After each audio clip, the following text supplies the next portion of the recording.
अब आप मुझे 30 सेकंड दीजिए, क्योंकि आपने राहुल गांधी का नाम लिया। राहुल गांधी ने पोस्ट किया है वोट चोरी से, अभी से 9 घंटे पहले उनका एक पोस्ट है, वोट चोरी से कभी सीटें चुराई जाती है, कभी पूरी सरकार। लोकसभा के 240 बीजेपी सांसदों में से मोटे तौर पर अगर आप देखें तो हर छठा सांसद चोरी से जीता है।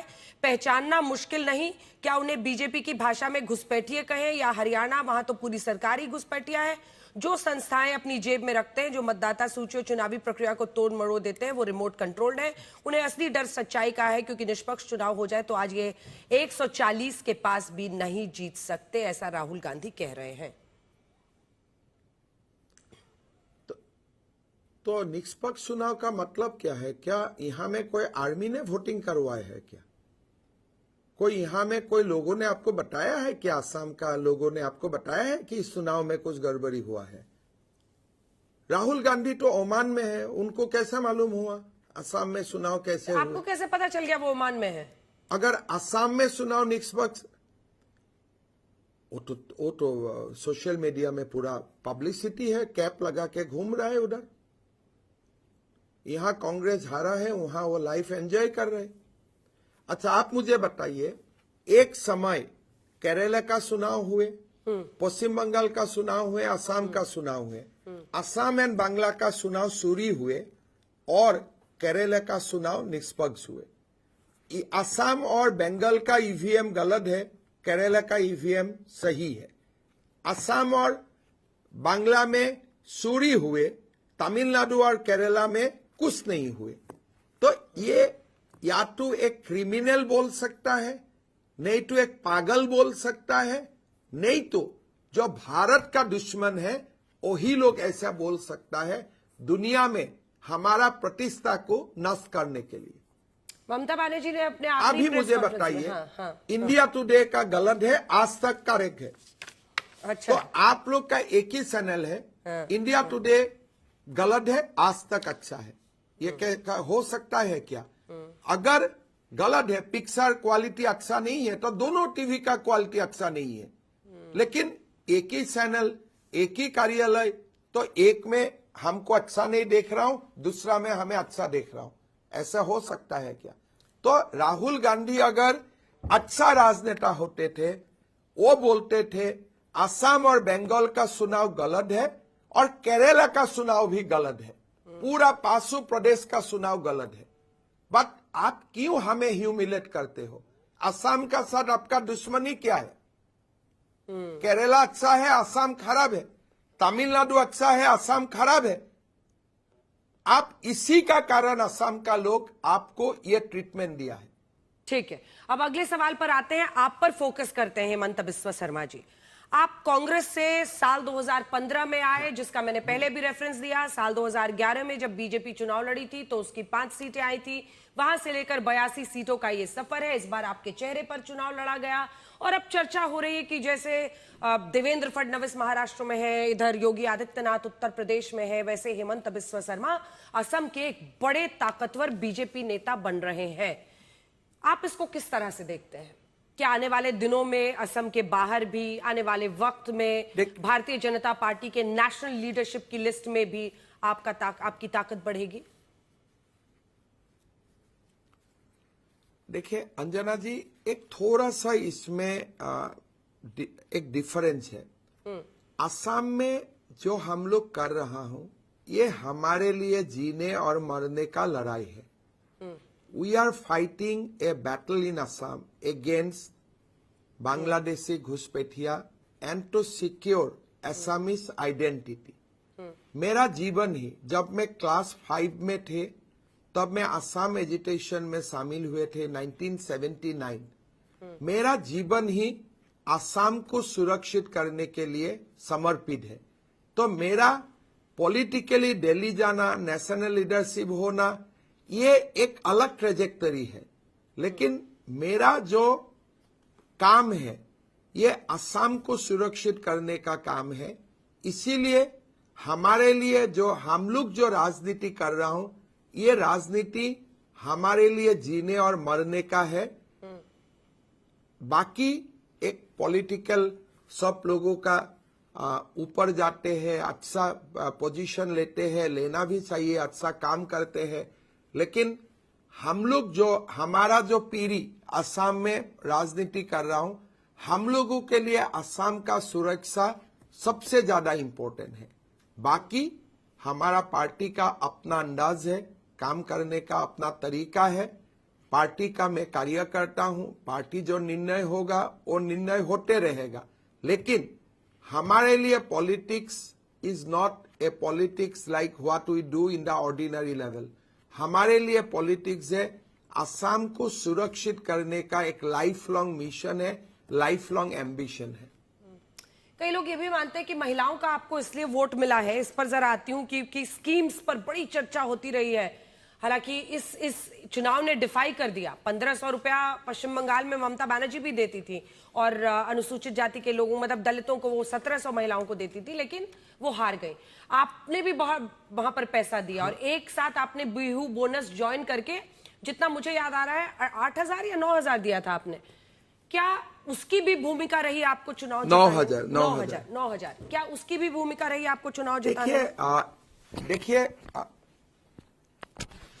देखिए मैं आपको एक ही बोलता हूं कि जरूर आप जब माताओं को कुछ मदद करते हैं, माताओं का एक ग्रेटिट्यूड वाला एक कैरेक्टर होते हैं। लेकिन हमारा असम में जो हम ये सारे स्कीम करता हूं, इसका कोहूट बहुत छोटे हैं। 9000 रुपया दिया, लेकिन कितना माताओं की दिया? 1.5 करोड़ या 3 करोड़ पॉपुलेशन का अगेंस्ट में we gave it to only 35 lakhs। हमारा कोहूट बहुत छोटा है। उल्टा जो लोग नहीं मिले वो लोग नाराज होने का संभावना ज्यादा थे। इसलिए हमने कभी, जैसे वेस्ट बंगाल में लक्ष्मी भंडार, it is a general universal scheme है। झारखंड में मैया यूनिवर्सल स्कीम है। बंगाल में, महाराष्ट्र में लाडली बहना यूनिवर्सल स्कीम है। असम में ये यूनिवर्सल स्कीम नहीं है।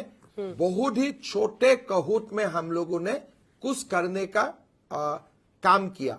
जहां आप बोलते हैं हम इकट्ठा क्यों दिया, कारण बिहू का समय और एक सरकार आने में, नया बजट होने तक वोट ऑन अकाउंट से यह पैसा नहीं ला जा सकते थे। और असम में लोग बिहू में अगर नहीं मिलते थे तो ये गरीब को उधार लेने पड़ते थे। तो इसीलिए हमने ये किया और इस बार नहीं किया, हर साल ये हम करता हूं। हमने कोई नया काम नहीं किया हूं। हमारे जो स्कीम 2019 से सलाह हुए थे उसी को हमने आगे बढ़ाते रहा। अच्छा, आप मुझे कुछ अपने एक्सपीरियंसेस बताइए, क्योंकि आपके बड़े सारे वीडियो पूरा कर लीजिए। हाँ, ये जो 2021 का चुनाव में भी ये सारे स्कीम थे, but we lost many seats at that point of time.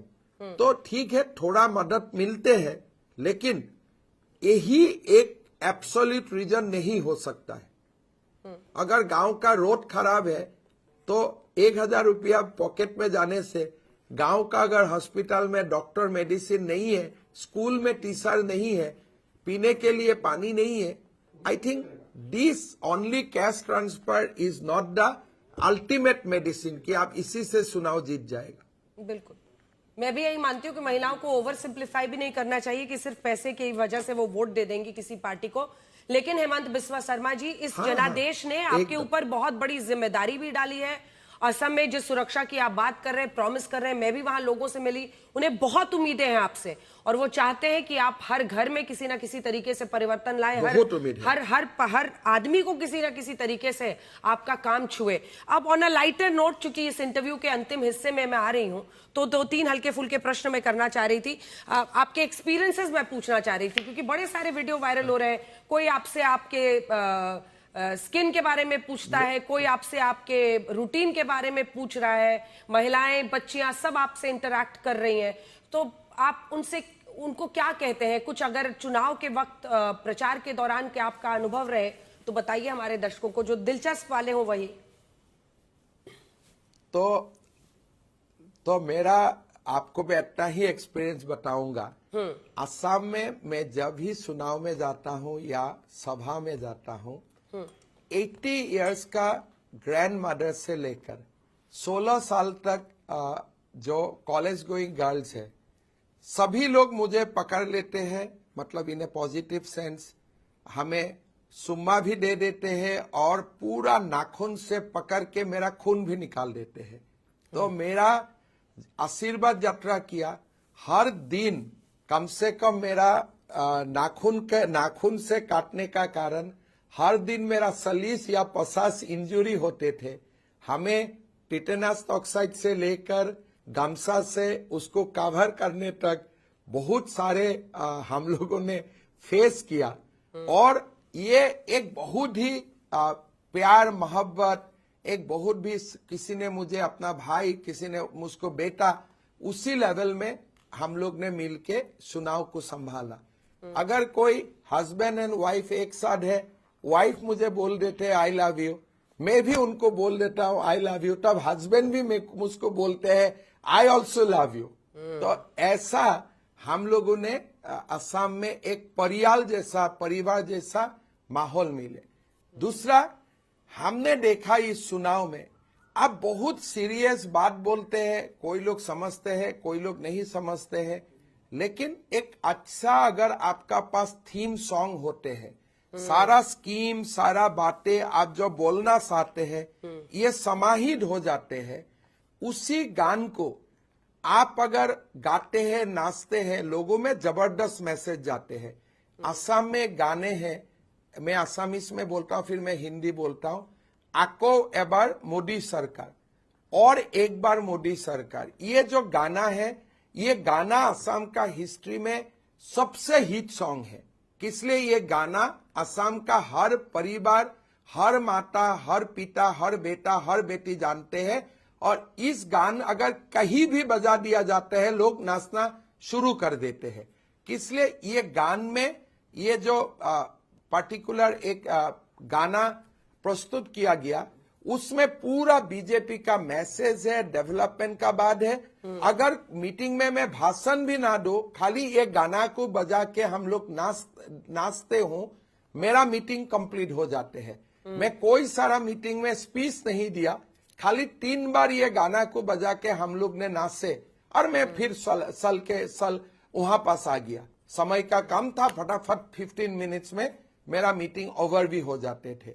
ये गाना इतना स्ट्रांग थे, बहुत ज्यादा कम्युनिकेशन होते हैं। मेरा ये 25 साल, ये 13 में मेरा राजनीति का 25 साल होगा, मतलब एमएलए बनते हुए 2001 में मैं पहला बार एमएलए बना था, 13 में मेरा 25 साल होगा। मैंने ऑब्लेट मेरा एक असम का कॉन्टेक्स्ट में मेरा एक इनोवेशन है कि चुनाव सभा में बहुत ज्यादा सीरियस बात आप ना बोले, नाच के, गान के, गा के, वेरी लाइटर मूड में। हेमंता जी वो वीडियो है, थोड़ा सा सुना देते हैं। हेमंता जी बिल्कुल, एक सेकंड सुनिए ना, आप ही का गाना है, सुनाइए। हाँ हाँ हाँ।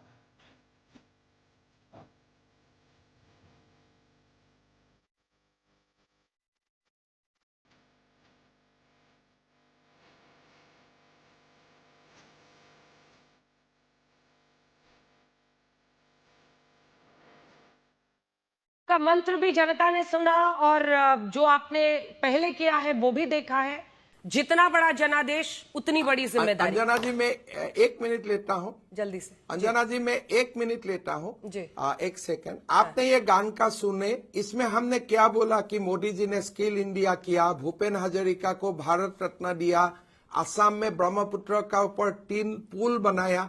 सारे डेवलपमेंट का बात हम एक गीत का जरिए, गान का जरिए हमने जनता का पास लेके गया, और अब जनता का उत्साह आपने खुद भी देख रहा है। बिल्कुल, जितना बड़ा जनादेश उतनी बड़ी जिम्मेदारी, इसी बात पर छोड़ देते हैं। बहुत बहुत धन्यवाद आपका हेमंत बिस्वा शर्मा जी, और एक बार फिर से बधाई। धन्यवाद अंजना जी।